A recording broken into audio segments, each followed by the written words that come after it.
Judicial remedy dear student, abatement of nuisance. मैंने heading में कहा था कि अनाइस करना, आपका कोई अमर जो वैसे तकलीफ हो दूसरे को, उसकी अबेटमेंट टर्मिनेशन कैसे होती है। इसमें भी एक्स्ट्रा जुडिशियल रेमेडी प्लेंटिफ के पास है।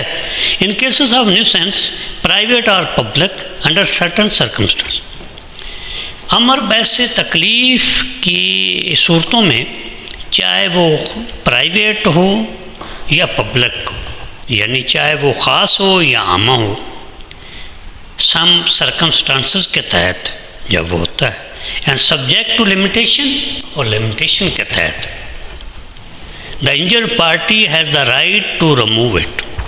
इंजर्ड पार्टी जो है उसको रिमूव करने का हक रखती है। सपोज लॉ ऑफ टार्ट में अगर पड़ोसी ने आपका राइट ऑफ वे जो है उसको जो है रुकावट डालती है, तो वो आपका भी हो सकता है और पब्लिक का भी हो सकता है।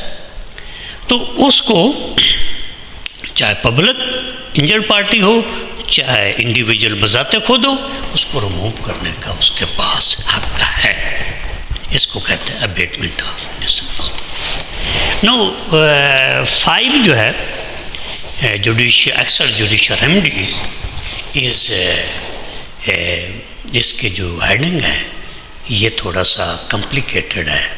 डिस्ट्रेस डैमेज फिजेंट, जैसा कि मैंने शुरू में अपने लेक्चर में कहा कि distress mean the property seized. यहाँ जो है वो डिस्ट्रेस के माने आगे आएंगे कि बीस्ट वगैरह एट्सेट्रा एनिमल जब सीज हो जाते हैं, किसी के लैंड पर चले जाते हैं, तो उस सूरत में क्या होता है, डैमेज फिजेंट, उस एनिमल ने, उस बीस्ट ने डैमेज कर दिया, नुकसान कर दिया जिसकी लैंड पर जाते हैं, जैसा कि हमारे माशरे में होता है।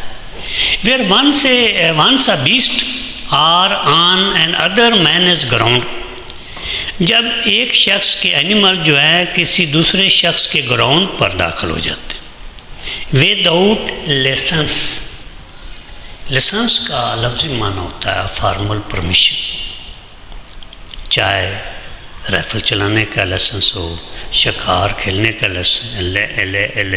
लाइसेंस हो, या इस मानों में जो भी आया इसकी हो। And spoil the corn grass etcetera. अब 20 जो एनिमल हैं जिसकी लैंड पर जाते हैं, एक तो ग्रेन्स या प्लांट्स, उसके गला अनाज या घास वगैरह उसको स्पॉइल कर देते हैं, ख़राब कर देते हैं। इस सूरत में क्या जो ऑनर है बीस्ट का, उसके पास एक्स्ट्रा जुडिशियल रेमेडी है। The owner is entitled to take positions of them. Owner के पास इस्तकाक है उनका कब्जा लेने का, दैट इज बीस्ट का। कैसे? यहाँ जो है वो लॉ को अपने हाथ में नहीं लेगा, बल्कि until satisfaction is made to him, जब तक टू हिम, वो जिसकी ज़मीन पर 20 जो ऑनर्स किसी के चले गए, हिम थर्ड पर्सन, उसको सेटिस्फैक्शंस नहीं कर दिया जाता, चाहे अदायगी की सूरत में या कोई और सूरत में हो, फॉर द इंजरी, जो उसको नुकसान हुई है, ही इज सस्टेन्ड, जो उस लैंड के ऑनर ने बर्दाश्त की है। तो उस टाइम तक जो ऑनर है बीस्ट का, एनिमल का, उसको वो नहीं मिल सकते। यहाँ लॉ को अपने हाथ में लेने का इजाज़त नहीं है डिस्ट्रेस डैमेज फिजेंट में। अब सवाल ये पैदा होता है कि कैसे अगर जो है जिसकी लैंड पर बीस्ट गए हैं उसके लिए भी एक शर्त रखी गई है, वो ये रखी गई है कि वो बग़ैर जवाज़ के किसी के बीस्ट या एनिमल को पकड़कर डिटेन न कर ले, बल्कि उसको जवाब देना होगा कि मेरे फील्ड में, मेरी लैंड में जो है प्लेंटिफ के जो बीस्ट वो दाखिल हुए और उन्होंने मेरी फसल को, ये मेरे प्लांट्स को नुकसान पहुंचाया, ये उसको साबित करना पड़ेगा। अगर वो साबित नहीं करता तो डेफिनेटली प्लेंटिफ अपने लॉ को अपने हाथ में ले सकता है, लेकिन अगर साबित हो जाता है तो distress must be taken at the time. तो जो ये दावा करता है कि फलां के जो बीस्ट हैं वो उन्होंने मेरा नुकसान किया प्लांट्स का, फसल का, तो उसको distress must be taken at the time, उस वक्त बीस्ट को सीज करना चाहिए। द डैमेज इज डन, जब डैमेज हो चुका हो बाई द बीस्ट की तरफ से, and beast practically are on the land, और वो साबित करेगा कि बीस्ट लैंड पर थे या हैं। इससे डियर स्टूडेंट आपको इसमें एक क्लैरिफिकेशन मिलती है कि डिफेंडेंट्स का काम ये है कि वो साबित करेगा पहले कि प्लेंटिफ के एनिमल ने जो है मेरा नुकसान किया और इतना मेरा नुकसान हुआ।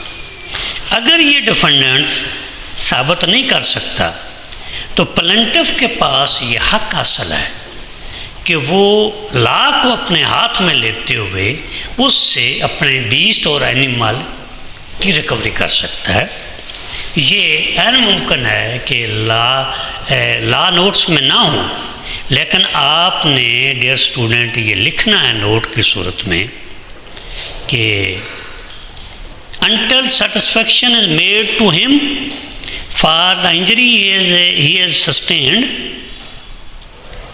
the distress must be taken at the time the damage is done and the beasts are on the land। और आप आगे अपने नोट्स में लिखेंगे कि in this heading of judicial remedy defendant duty is कि डेट मस्ट प्रूव कि that the plaintiff beast were enters on his land and spoiled his plants, grains, grass, etc.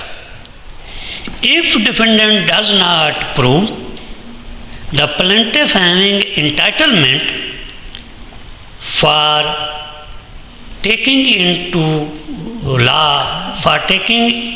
into law in his hand and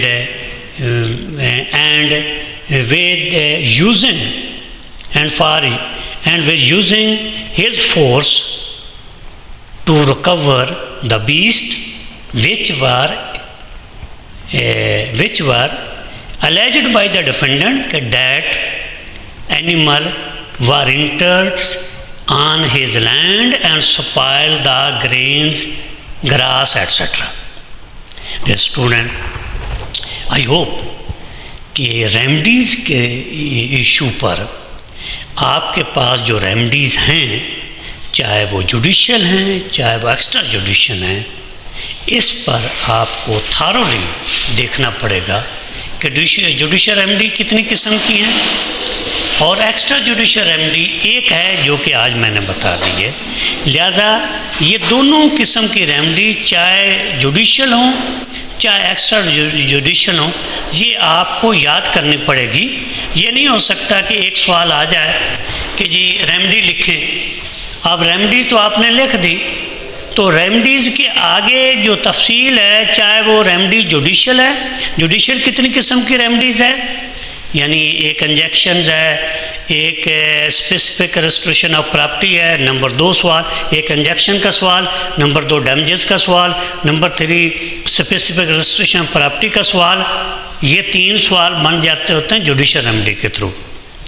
और number 4 पर सवाल जो बनता होता है वो एक्स्ट्रा जुडिशल रेमेडी, यानी रेमेडीज़ के 4 सवाल बनते होते हैं। इस पर आपको नज़र रखनी होगी।